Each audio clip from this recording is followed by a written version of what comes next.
तो लगातार अलग अलग सीटों को लेकर बातचीत चल रही है। दूसरे चरण का मतदान 20 नवंबर को होना है। हमारे संवाददाता संथाल में है, उत्तरी छोटा नागपुर में। फिलहाल रुक करते हैं संथाल का। देवघर से हमारी संवाददाता रुचि लाइव जुड़ी हुई। रुचि, अभी कुछ देर पहले न्यूज 11 के स्क्रीन पर एक प्रोग्राम चल रहा था जहां जनता से बातचीत की कोशिश हो रही थी। जनता आक्रोशित है। अब जनता आक्रोशित सरकार को लेकर है, विधायक को लेकर है। ये तो खैर 23 नवंबर को पता चल पाएगा। आप क्षेत्र में लगातार घूम रही हैं, आप इस वक्त भी मतदाताओं के बीच हैं, क्या लहर बह रही है?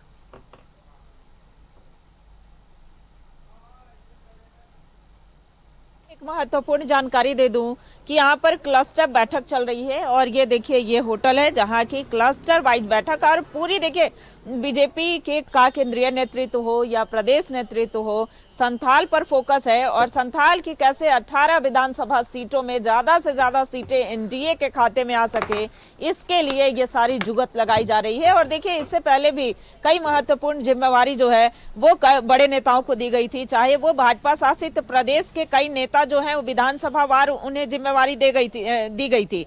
इसी क्रम में चाहे छत्तीसगढ़ के उप मुख्यमंत्री की बात हो, छत्तीसगढ़ के कई विधायकों की बात हो, बिहार सरकार के मंत्रियों की बात हो, उन्हें यहाँ पर जिम्मेवारी मिली थी और वो कार्य कर रहे थे। अब कितना कार्य हो पाया उसकी समीक्षा के साथ साथ अब कैसे मात्र 2 से 3 दिन बचे हैं, धुआंधार चुनाव प्रचार प्रसार हो रहा है, तो ऐसे में कैसे वहां उन सीटों को साधा जाए। और कई ऐसे मुद्दे जो है ज्वलंत मुद्दे बीजेपी के पास हैं। सबसे पहला मुद्दा जो है वो बांग्लादेशी घुसपैठियों का है। और फिर देखिए राज्य सरकार जो है कई वादे अपने मैनिफेस्टो में की थी, सभी वादों पर लगभग विफल रही है। तो ऐसे में प्रश्न उठाने के कई मौके जो हैं वो मिले हैं। सबसे बड़ा मुद्दा घुसपैठी का है। लेकिन फिलहाल चलिए राजनीति से इतर बात करते हैं, जनता के बीच में कौन जगह बना पाया है। हमारे साथ आम जनमानस है, आम जनता है, वोटर हैं और खास करके अगर युवाओं की बात करें, आप लोग भी आ जाइए इधर, अगर युवाओं की बात करें तो युवा क्या विचार रखते हैं? इस बार प्रचंड बहुमत से भारतीय जनता पार्टी की सरकार हम बनाएंगे और बीजेपी को वोट देंगे और जेएमएम भ्रष्टाचारी सरकार को उखाड़ फेंकेंगे।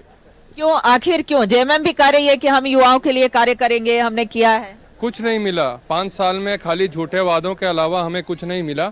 बोला गया था कि हमें नौकरी मिलेगी, रोजगार मिलेगी, प्रत्येक साल 5 लाख नौकरी मिलेगी और एक भी नौकरी, और जो नौकरी मिल रही है वो भी बाहरियों को मिल रही है, झारखंडियों हम खतियानों को नहीं मिल रही है। 1932 खतियान की हेमंत सोरेन बात करते हैं, लेकिन खतियान के नाम का कोई चीज़ नहीं है। जयपुर, मध्य प्रदेश और उत्तर प्रदेश के लोग को नौकरी मिल रही है और हम लोग झोला छोड़ रहे हैं। चलिए नौकरियां कुछ मिली हैं, ऐसा नहीं कह सकते कि बिल्कुल भी नहीं मिली है। हालांकि अभी भी 2 लाख से अधिक पद जो हैं वो रिक्त पड़े हुए हैं। अगर शिक्षकों के पद की बात करें तो शिक्षक के भी पद रिक्त पड़े हैं। ऐसे में हम शिक्षा व्यवस्था को कैसे सुदृढ़ कर सकते हैं, कैसे माना जाए कि शिक्षा व्यवस्था सही हो सकती है। वहीं स्वास्थ्य का भी लगभग यही हाल है। चलिए बात कर लेते हैं, और भी कई लोग हैं, आप भी युवा ही हैं, लेकिन ऑल ओवर 5 साल के कार्यकाल को किस रूप में देख रहे हैं आप? देखिए, किसी भी राज्य का पहला मापदंड होता है वहाँ का लॉ एंड ऑर्डर, और इन 5 सालों में हेमंत सोरेन के नेतृत्व में जो ये सरकार जो चली, इस सरकार में आए दिन जिस प्रकार से हत्याएं हुई, ये लोगों में खौफ भर दिया गया। और ये उसी जंगल राज को याद दिलाता है जब 1995 से 2005 का लालू प्रसाद यादव जी का नेतृत्व का शासन संयुक्त बिहार के लोगों ने भी देखा और झारखंड के भी लोगों ने देखा। तो निश्चित तौर पे मैं दावे के साथ कह सकता हूं कि आने वाले समय में हम लोग के जो युवाओं की जो यूथ है खास करके झारखंड में, वो भारतीय जनता पार्टी के ही सरकार बनाने में अपना अहम योगदान निभाएगी। और मैं आपको एक चीज़ बता देता हूं कि जिस प्रकार से इस सरकार में जो युवाओं की जो भर्तियां हुई वो इतनी कंट्रोवर्शियल रही कि मुझे देख करके अपहरण फिल्म याद आता प्रकाश झा का, क्योंकि इस प्रकार से वहाँ पे जिस प्रकार से सिंडिकेट के द्वारा पैसा लिया जाता था, ठीक उसी प्रकार से इस सरकार में भी पैसे लेकर के युवाओं को नौकरी दिया गया। और तकलीफ इस बात की होती है कि उन युवाओं के सपनों को चकनाचूर किया गया जो 2 टाइम मार भात खा करके यूपीएससी की चाहे वो जेपीएससी की तैयारी करते थे, उनके सपनों को कहीं ना कहीं ठेस पहुंचा है। और मैं उम्मीद करता हूं जब सरकार बन जाएगी, पारदर्शिता के साथ इसकी जांच कराई जाएगी कि किस प्रकार से इसमें जो करप्शन हुआ है। चलिए, ये युवाओं का कहना है कि चाहे वो जेपीएससी की परीक्षा हो, सीजीएल की परीक्षा हो, कई ऐसी परीक्षाएं तो सरकार ने। और मतदाता क्या कह रहे हैं, क्या उनकी मांग है, क्या जरूरत थे जो पूरे नहीं किए गए, इस पर भी चर्चा होगी। हर एक जानकारी आपके जरिए दर्शकों तक पहुंचाएंगे। पहले चरण के मतदान में 43 सीटों पर वोटिंग हुई। अब कौन सी सीट किसके खाते में गई है ये तो खैर 23 नवंबर को पता चल पाएगा, लेकिन अब दूसरे चरण के रण की तैयारी शुरू हो गई है। दूसरे चरण के लिए दिग्गजों का जुटान हो रहा है। एक से बढ़कर एक राजनीतिक दिग्गज चुनावी मैदान में उतर रहे हैं, चुनावी अखाड़े में उतरकर जनसभा को संबोधित कर रहे हैं, प्रत्याशियों के लिए प्रचार प्रसार कर रहे हैं। पूरा का पूरा फोकस अब उत्तरी छोटा नागपुर के कुछ सीटों पर और संथाल पर शिफ्ट हो गया है। संथाल से हमारे दो संवाददाता लाइव जुड़े हुए हैं।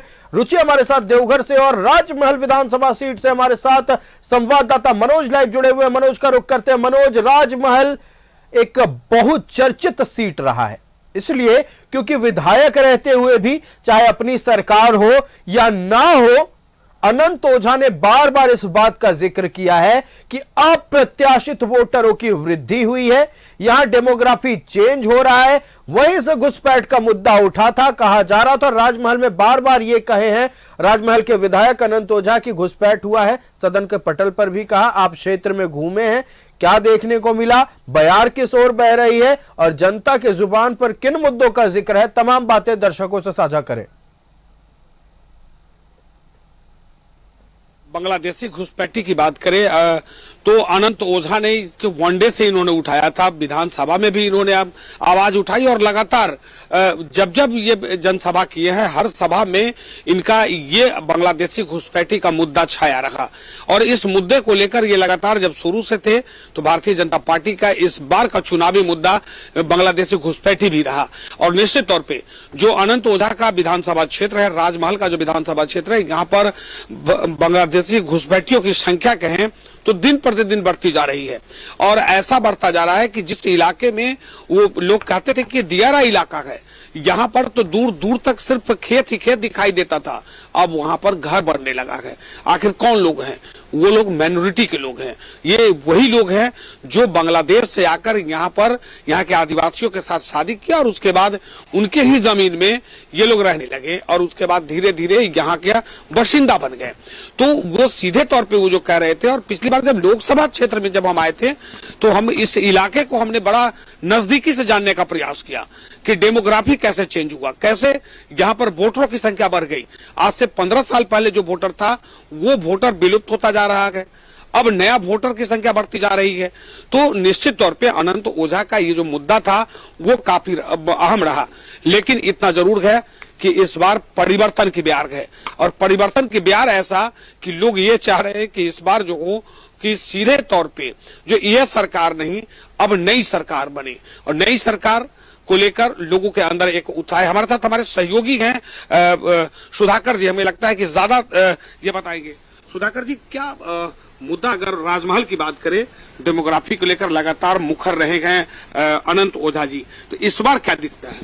देखिए, अगर राजमहल विधानसभा की अगर बात करें तो सबसे बड़ी बात है जो बांग्लादेशी घुसपैठ, और बांग्लादेशी घुसपैठ की जो बात करते हैं तो राजमहल के जो विधायक अनंत ओझा हैं उन्होंने हमेशा सदन में इस मुद्दे को उछाला है। चूंकि वो विद्यार्थी परिषद में भी रहे हैं, विद्यार्थी परिषद के समय से ही अनंत ओझा ने बांग्लादेशी घुसपैठ के मुद्दे को लेकर हमेशा मुखर रहे हैं। लेकिन कई बार सदन में भी उनका सवाल किया, लेकिन जो उन्होंने आरोप लगाया है वो सही है, आरोप कहीं गलत नहीं है। लोग भले विपक्ष वाले बोले कि एक भी बांग्लादेशी नहीं है, हमने भी यहाँ पर कई बार खबर किया है, और हमने भी कई पहले भी खबर हुई है, और कई बांग्लादेशी को यहाँ पर पकड़ा गया है, उसको जेल में भी डाला गया है। लेकिन फिर भी जो वर्तमान की सरकार है, जो पक्ष के लोग हैं, जो सरकार, वो मानने को तैयार नहीं है। और इसी मुद्दे को लेकर अभी कल ही हेमंता बिश्व शर्मा ने आया था, उन्होंने सीधे तौर पर उधवा में रैली की थी, उन्होंने सीधे तौर पर कहा था कि जो भी बांग्लादेशी घुसपैठ है यहाँ से उसको बाहर निकालेगी सरकार। लेकिन इस बार का चुनावी मुद्दा ये अहम है इस संथाल में। जी बिल्कुल बिल्कुल यही मुद्दा है, और सही में मानिए तो इस क्षेत्र की जो डेमोग्राफी है बदली है। और जब लोकसभा में आप भी सर थे, हम लोग जब घूम रहे थे तो आपने भी देखा होगा कि क्या स्थिति है। हमने अनंत ओझा से बात की तो ऐसे एक साजिश के तहत जो हिंदू वोटर थे उसका वोट उसको वोटिंग कार्ड दिया गया था उसका नंबर वहां से हटा दिया गया था, और जो हिंदू वोटर है खास करके 10 से 15 हजार और कहीं ऐसे जो दूसरे समुदाय के जो वोटर थे उसका ऐड किया गया। तो कहीं न कहीं उस पर सवाल भी आया था। आनंद राजमहल के जो विधायक अनंत ओझा उन्होंने इसकी जानकारी चुनाव आयोग को भी दी थी, और उस पर क्या हुआ तो चुनाव आयोग ही बताएगा कि क्यों आखिर इतना जो भी मामला बढ़ा है, जो भी वोटर जो बढ़े हैं, तो उसको लेकर कई तरह की यहाँ पर संशय की बात है कि कहां से ये बांग्लादेशी वोटर आए हैं। निश्चित तौर पे देखिए, जाहिर सी बात है, ये कह रहे हैं कि 10 से 15 हजार वोटर वो गायब हो गया था, और माइनॉरिटी का जो वोटर था, बिल्कुल देखिए माइनॉरिटी के वोट को लेकर चुनाव आयोग बात होती रही, और भारतीय जनता पार्टी का एक प्रतिनिधिमंडल चुनाव आयोग भी गया था। एक ज्ञापन सौंपा गया था जिसमें इस बात का जिक्र था कि 5 सालों में 124% अप्रत्याशित वोटरों की वृद्धि हुई है। निश्चित तौर पर चिंताजनक है, और भी बात करेंगे मनोज आपसे, आप बने रहिएगा। रुचि का रुख कर लेते हैं। रुचि, देवघर की धरती वो धरती है जहां सनातन धर्म से जितने भी लोग आते हैं कभी ना कभी एक बार जिंदगी में चाहते हैं कि देवघर पहुंचे। मैं इस बात का जिक्र इसलिए कर रहा हूं उनके आवागमन को लेकर और पूरे झारखंड की स्वास्थ्य व्यवस्था को लेकर। देखिए एयरपोर्ट बनाया गया, एम्स बनाया गया, केंद्र सरकार से जितनी मांगे की गई वो देवघर की जनता के लिए पूरा किया गया, लेकिन देवघर की जनता ये कहती है एम्स आ गया, एयरपोर्ट आ गया, लेकिन हम जो मांग राज्य सरकार से कर रहे थे वो नहीं आया। अब जनता के बीच है, इस मुद्दे पर भी बात कर लें।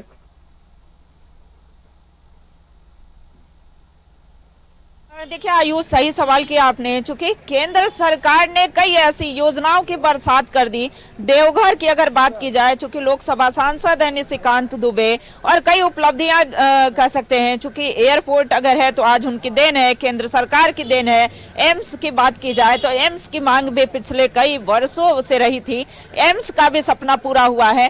तो ऐसे में भले ही केंद्र सरकार ध्यान दे रही हो, लेकिन यहाँ राज्य सरकार का क्या रवैया रहा है। चूंकि अभी विधानसभा के चुनाव है, तो विधानसभा के चुनाव राज्य स्तरीय होते हैं, और भले ही सरकार मंच से आज चुनावी सभा में गिना रही हो कि हमारी लाखों कई उपलब्धियां हैं, मैं कई योजनाओं का लाभ हमने जनता तक पहुंचाया है, लेकिन जनता तक कितना उन योजनाओं का लाभ पहुंचा है और कितने मोर्चों पर सरकार सफल रही है, ये तो यही बताएंगे। सबसे पहले आपके पास आते हैं, क्या लगता है कि राज्य सरकार ने देवघर के लिए क्या किया या संथाल क्षेत्र के लिए क्या किया? मैं संथाल क्षेत्र की बात नहीं करता, पूरे झारखंड की मैं बात कर रहा हूं कि उन्होंने सभी युवाओं को सभी चीजों में ठगने। आप युवा तो नहीं है।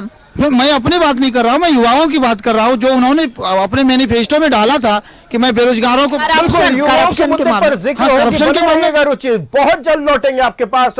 मनोज, आपका हमारे साथ जुड़ने के लिए और राजमहल विधानसभा सीट को लेकर तमाम जानकारी दर्शकों तक पहुंचाने के लिए बहुत बहुत धन्यवाद। देवघर सीट से जनता की बातें आप तक पहुंचा रहे थे संवाददाता रुचि लाइव जुड़ी हुई है। रुचि, वक्त की पाबंदी है, युवाओं का जिक्र हो रहा था, क्या मुद्दे हैं, आप मतदाताओं से बात करें और दर्शकों तक पहुंचाएं। अब बिल्कुल आयुष, देखिए मुद्दे अनंत हैं, मुद्दे तो कई हैं, लेकिन जो कुछ ज्वलंत मुद्दे हैं, जो मूल समस्याएं हैं, उस पर ही चर्चा कर लेते हैं। और यहाँ की जनता जनार्दन, ये हम नहीं कह रहे हैं, यहाँ की जनता कह रही है। खास करके अगर संथाल की बात करते हैं, चूंकि सेकेंड फेज का चुनाव है और ऐसे में धुआंधार चुनाव प्रचार प्रसार के बीच क्या लगता है कि कौन से ऐसे मेन ज्वलंत मुद्दे जिसका समाधान होना चाहिए? सबसे पहली बात तो यह है कि हमारे झारखंड राज्य को बचाना चाहिए बांग्लादेशी घुसपैठियों से।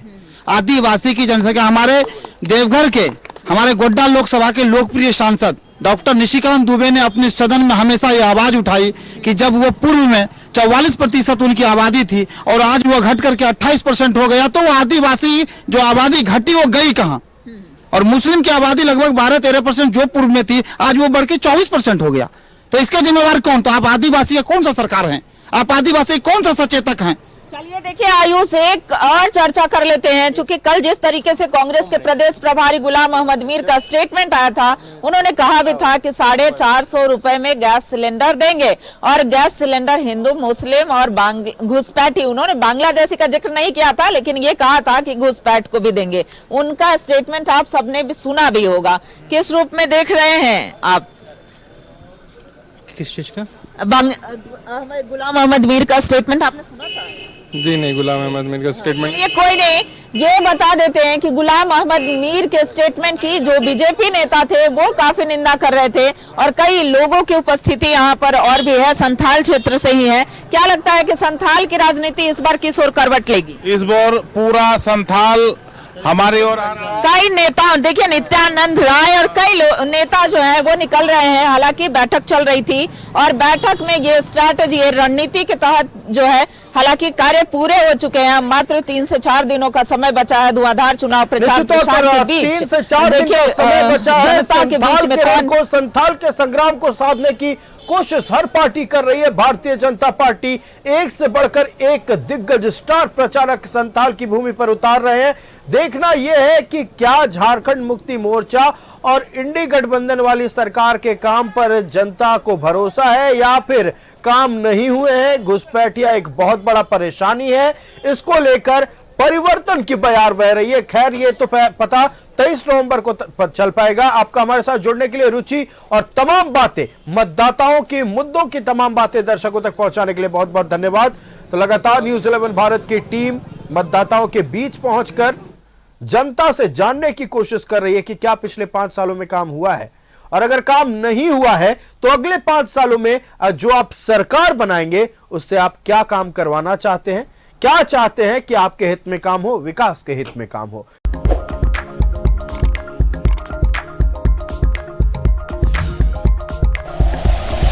Like and share videos, subscribe करें हमारा चैनल और प्रेस करें बेल आइकॉन। न्यूज़ 11 भारत, सच है तो दिखेगा।